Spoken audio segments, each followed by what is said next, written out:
crucial for your future. The truth about a relationship is that there are 4 levels of connection: spiritual, mental, emotional, and physical. And I believe that each one is worth 25%. So if you're not having good sex, your relationship is being ripped off at least 25%.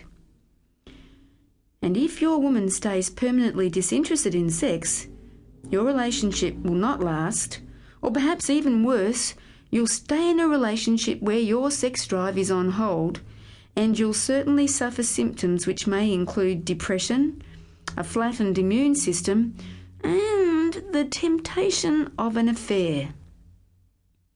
And it's not okay to justify and put up with excuses like some people make, like, no one else really does it either, so we're just normal, or, oh, she's such a nice person, so I'll stay with her because sex doesn't really matter. And after all, I've got no time, I'm far too busy. And maybe I don't really get off on sex either.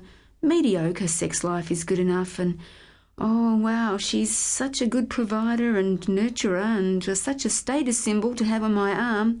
No, sex doesn't really matter. Well, does it or doesn't it? I believe it's 25% of your relationship, and it's time we did something about it. Well, here's a fact. Your sex drive is a basic biological need, and it's part of our nature. So why wouldn't your woman be wanting to have sex? It's a problem with desire, and nearly half of all the clients diagnosed for sex therapy have a problem with desire. In some cases, low desire means that your woman won't initiate sexual activity, and for others, it's that she just doesn't even want to cooperate when you suggest having sex. One guy told me having sex with his wife was like poking a log, and in fact he said he'd rather go and stick it in a hole in a piece of wood. Some people have a more severe negative reaction to sex called sexual aversion. If this is accompanied by full-scale panic attacks, this problem probably requires the use of medications and definitely some sex therapy with a good therapist. The goal of therapy, however, is to clarify exactly what's taking place within the relationship, and this requires careful assessment. I mean, no one should be pressured to perform sexually if they're being domineered or manipulated, or if there's not enough money or security in the relationship. And for some women, it's the fear that they're not meeting society's expectations. In all, if we continue to perpetuate the false message that good sex is always easy and fun and all you have to do is let go, many people would probably stop having sex and continue to view themselves as failures. So desire is really important. Why would some women completely switch off? Well, I've identified 3 kinds of women: the women who don't, the women who can't, and the women who won't. And there are 2 kinds of women who don't. The first one is the woman who's never really been interested in sex.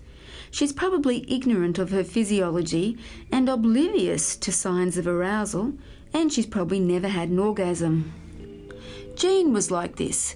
She was a financial whiz kid, and the rewards of her job were all that she needed until at 32 she fell in love with Joe. She dated, flirted with and seduced Joe until he was besotted with her and they married.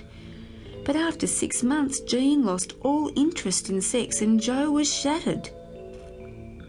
2 years later, Joe had a one-night stand at a conference and very guiltily told Jean.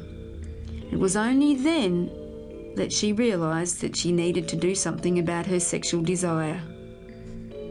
The second kind of woman who won't is the woman who's had a good sex life and wants it back but doesn't know how. She's probably a victim of performance anxiety or lifestyle chaos. Now Marie, who was married for 12 years to Richard, was like this. Initially they had sex 3 times a week and Marie was orgasmic.